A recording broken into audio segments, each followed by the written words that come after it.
هموطنان عزیز، فرارسی جشن نوروز بین المللی را به همه شما مردم شریف تاجیکستان، هموطنان برونمرزی و مردمان حوزه تمدن نوروز صمیمانه تبریک میگویم. آرزومندم که روز و روزگارتان از فیض و برکت این جشن زیبای طبیعت همیشه پر از شادی و نشاط باشد. نوروز جشن بزرگ ملی ما تاجیکان و آغاز سال نو اجدادی است که با پیشواز فرارسی آن طبیعت و تمام موجودات عالم احیا می شود و در جان و روح انسان ها امید به زندگی و دوست داشتن آن دیگر باره زنده می گردد.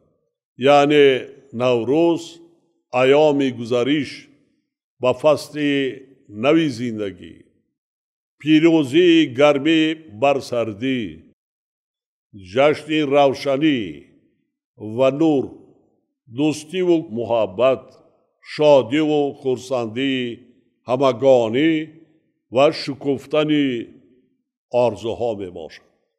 اجداد فرهنگی و تمدن ساز ما توانستند که جشن نوروز و رسم و آیین‌های آن را در طول هزار سالها حفظ و نگهداری کرده تا به روزگار ما رسانند.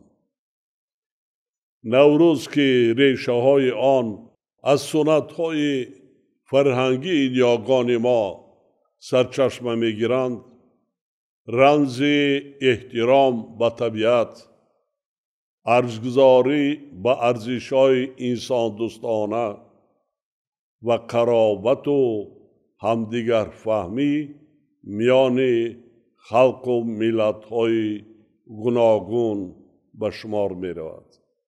این جشن زیبای طبیعی در روند رشد تاریخی با حکمت و فلسفه انسان پرورانش به تمدن و فرهنگ های دیگر تأثیر عمیق رسانیده از جانب خلق و ملت ها تدریجاً پذیرفته شده است.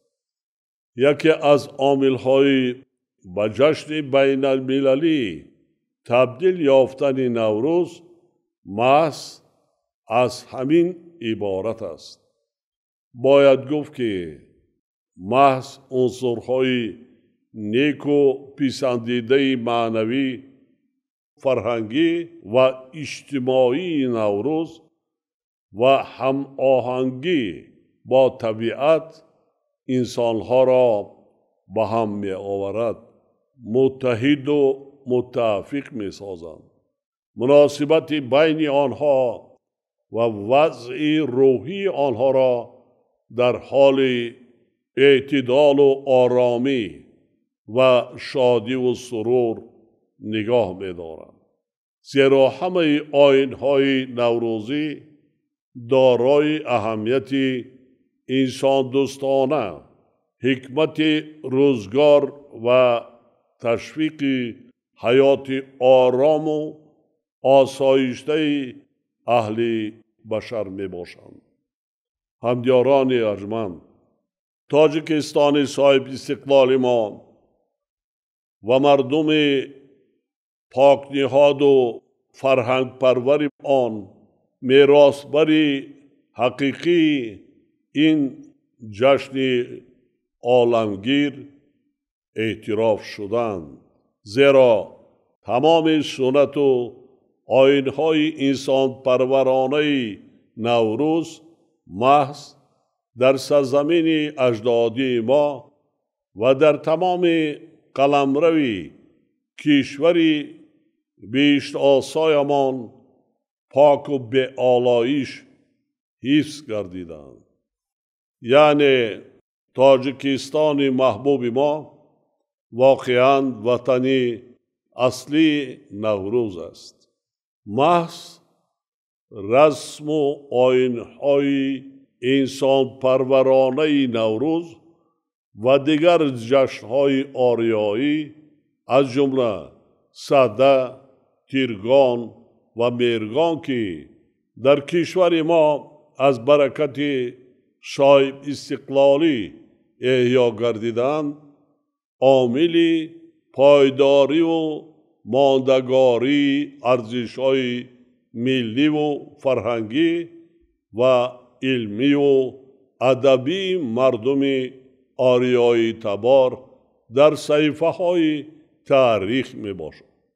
بنابراین هر یک فردی وطن دوست و با ننگ و ناموس در حفظ این سنت و عنعنه‌ها و برگزاری شایسته جشن‌های باستانی مردمی باید سهمگزار باشد. نوروز در وطن محبوبمان تاجیکستان نه تنها همچون جشن فرهنگی و مردمی بلکه به صفت سنت مهم احیای طبیعت و تلاش برای فراوانی عزیز و گرامی دانسته می شود. یعنی نوروز جشن پیوند انسان با طبیعت بوده، آدمان را به عملهای سازنده و آبادگرانه تلقین می کند و به آنها الهام و نیرو می بخشد. این است که مردم زحمتکش ما بعد از جشن سده و در عرفه نوروز طبق عنعنه گذشتگانمان آمادگی را به کارهای بنیادکاری از جمله کشاورزی و نهالشنانی وسعت می‌بخشند. دایر به این مسئله من ضمن سخنرانی خود در مراسم افتتاح کنفرانس سیوم بین المللی عاید به 10 ساله بین المللی عمل آب برای رشد استوار 2018-2028 گفته بودم که در دایره اجرای برنامه کمودیزارکنی طبیعت کشور تا سال 2040 باید زیاده از 2 میلیارد بیخ نهال شنانده شود. حالا تاکید می نمایم که محض ایام نوروز زمان احیا گردیدن طبیعت برای تطبیق این هدف بزرگ فرصت بسیار مهم می باشد. یعنی همه ما را ضرور است که روزهای مساعد بهار را جهت آباد و زیبا و سرسبز و خرم گردانیدن کشور بیشتاسایمان ثمرناک استفاده بریم. هموطنان ما خوب می دانند که سالهای آخر بر اثر مشکلی گلوبالی از جمله تغییریابی اقلیم وضع جهان تا رفت مرکب و بحرانی گردیده امنیت آذوقواری کشورها را تحت خطر جدی قرار داده ایستاده است. چنین شرایط ما را وادار می سازد که به رشد ساحه کشاورزی توجه خاصه داده برای حفظ امنیت آذوقواری از حساب استحصال محصولات کشاورزی خودی بیش از پیش کوشش نماییم و تمام ذخیره و امکانیت‌های موجوده را به این سمت روانه سازیم. از این رو کشاورزان مملکت و همه آنهایی که در اختیار خود یک پارچه زمین دارند باید از هر یک روز مساعد بهاری ثمرناک استفاده کرده گرفتن 3-4 حاصل را تأمین نمایند و استحصال محصولات غذایی را افزایش دهند. هر یک عائله‌ای که صاحب زمین پرزنتی و نزد حولگی می باشد باید هر وجب آن را برای تأمین عائله خود با آذوقه‌واری و ذخیره مواد غذایی ثمرناک استفاده نمایند. مردم عزیز تاجیکستان طبق سنت‌های نیک نوروز اجدادی به استقبال این جشن فرخنده مکان زیست و اشیاء روزگار و سر و لباس خود را تازه و آزاده و نو میکنند که نو عداوت را از قلب خود پاک میسازند و همدیگر را با چهره کشاد و پرمهر تبریک میگویند. همدیاران ما در این ایام همچنین عملهای خیر و ثواب از جمله کمک و دستگیری یتیمان و معیوبان و عائله‌های کم بضاعت و نیازمند را انجام می‌دهند. ما را ضرور است که با نوروز اجدادیمان که جشن بین المللی اعلان گردیده است افتخار نماییم، آن را عزیز و گرامی داریم، زیرا جشن نوروز برای ما رمز وحدت ملی و دوستی و محبت بوده. دیروز، امروز و فردای ما مردم آریای تبار را به هم می‌پیوندد. باور دارم که نوروز عالم افروز و سال نو اجدادی با قدم‌های نیکش و خاندان مردم باننگ و ناموس و فرهنگ دوست و صلح‌پرور تاجیک سلامتی و خوشحالی و فتح و گشایش‌های نو می آورد. ما باید هر روز بهار را برای نهالشنانی تازه و آزاده کردن هر یک خانه و کاشانه و سرسبز و خرم گردانیدن محل زیست خود، سازندگی و آبادانی وطن عزیزمان و زحمت اهلانه خرد و بزرگ کشور استفاده بریم. ما سرزمین اجدادیمان را با اتحاد و سرجمعی و با دستان خودمان آباد می سازیم. دولت صاحب اختیارمان را نیرومند و پیشرفته می گردانیم. کارگاه و کارخانه های نوی استحصالی بنیاد میکنیم و برای هموطنانمان جایهای نوی کاری مهیا می نماییم.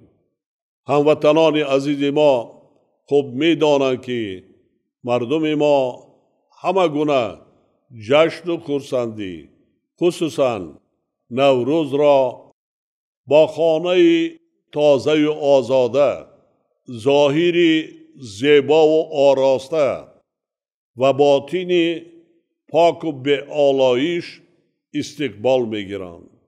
ما نباید فراموش کنیم که تاجیکان در بین مردمان جهان همچون ملت فرهنگی شناخته و اعتراف شدند. ما باید نام نیکی ملت فرهنگی را با آداب بلند انسانی و مدنیت لباس پوشی در همه جا، بخصوص هنگام به پایتخت آمدن و سفر به کشورهای دیگر پاس داریم. ضمناً خاطر نشان می نمایم که ایام نوروز بهترین فرصت برای برگزاری هر گونه همایش و آزمون‌ها جهت تبلیغ و معرفی لباس‌ها و طعام‌های ملی می باشد. همچنین در خاطر باید داشت که در بین مردم ما ذبح چاروا برای گذرانیدن چهارمینه‌های نوروزی رایج نیست. این جشن را گذشتگان ما با آماده کردن طعام‌های ملی از گیاه‌های شفابخش دیار بیشناسایمان و با رعایت قاعده‌های صرفه و سرشته‌کاری برگزار می‌نمودند. در این روند ما باید به تربیت فرزندان از خردسالی و به کمال رسانیدن کادرهای بلند اختصاص جوابگوی به طلبات عصر پیشرفت علم و تکنیک و تکنولوژی‌ها دقت اولین درجه دهیم. با اطمینان به حس بلند ملی و احساس گرم وطن دوستی مردم سربلند کشور اظهار می نمایم که در روزهای جشن نوروزی بین المللی و من بعد نیز ما همه یک جا با کار و فعالیت صادقانه تاجیکستان عزیزمان را باز هم آباد و زیبا می‌گردانیم و اعتبار و آبروی آن را در جهان بلندتر می‌برداریم. با چنین نیت‌های نیک بار دیگر تمام مردم عزیز تاجیکستان را به افتخار جشن نوروز صمیمانه تبریک گفته به همه شما و هموطنان برون مرزی سلامتی، خانه آباد، بخت و اقبال نیک و فیض و برکت آرزو می نمایم. جشن نوروز بین المللی مبارک باد هموطنان عزیز.